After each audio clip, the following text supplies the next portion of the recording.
আসসালামু আলাইকুম রহমতুল্লাহি বারাকাতুহু।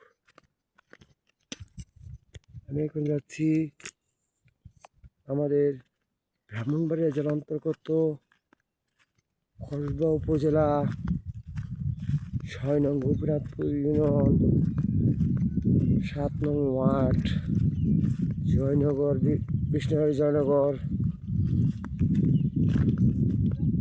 ঐক্য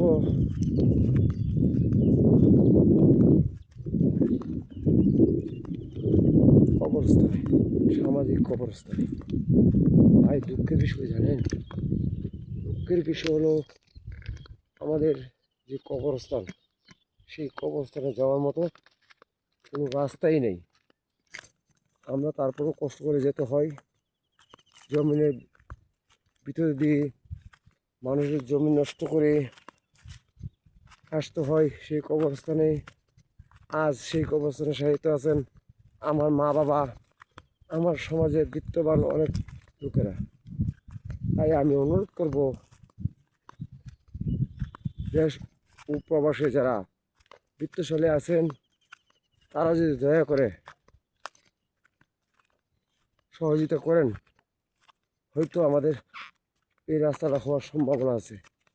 হয়তো কারো একা করা সম্ভব নয়। দেখুন, কাদামাটি দিয়ে যেতে হয় সেই কবরস্থানে, আর লাশ নিয়ে আসতে হয় অন্যের জমি নষ্ট করে। কেন ভাই? কবরস্থানের জন্য কি একটা রাস্তা আপনাদের কাছে দয়া ভিক্ষা যেতে পারি না?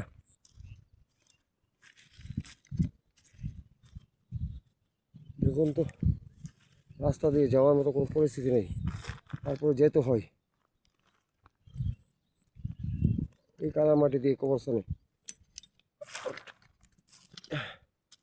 এই কাদামাটি দিয়েই যেতে হয় কবরস্থানে। আরও দেখাবো কীভাবে লাশটা আনতে হয়।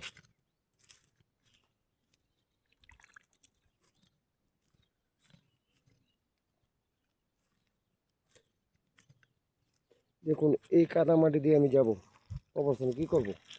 যেতে তো হবেই কবরস্থানে জায়গা করার জন্য। দেখছেন কত পানি, সে পানি দিয়ে আমি যেতে হচ্ছে। কী করবো ভাই বলেন? দেখছেন, এই কাদামাটি দিয়ে কিন্তু আসছি, পায়ের মধ্যে মাটি।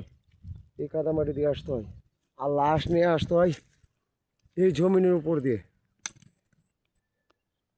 কৃষক সকালবেলা কাজ করতেছে কত কষ্ট করে, টাকার জন্য শ্রমিকরা কাজ করে, আর আমরা এই জমিনের উপর দিয়ে জমি নষ্ট করে নিয়ে আসতে হয় লাশ কবরস্থানে কাদামাটির উপর দিয়ে। ভাই, যদি কারো দয়া হয়, মায়া হয়, যদি আপনারা এই রাস্তাটার জন্য কিছু সহযোগিতা করেন, হয়তো এই রাস্তাটা হয়ে যাবে। তাই আপনাদের কাছে আমি অনুরোধ করব, বিত্তশালী যারা আছেন, প্রবাসে যারা আছেন, সবাই মিলে যদি সহযোগিতা হাত বাড়িয়ে দেন, হয়তো আমাদের দুইটা সমাজের লাশ নিয়ে আসা সম্ভব হবে। কারণ এটা বিষ্ণুবাড়ি এবং জয়নগর দুইটা সমাজেরই সামাজিক কবরস্থান। দেখুন, কবরস্থানে যাব, সে রাস্তাটুকু নেই, এখন জঙ্গল ভেঙে যেতে হবে কবরস্থানে। আমি আপনাদের আরও কিছু দেখাবো।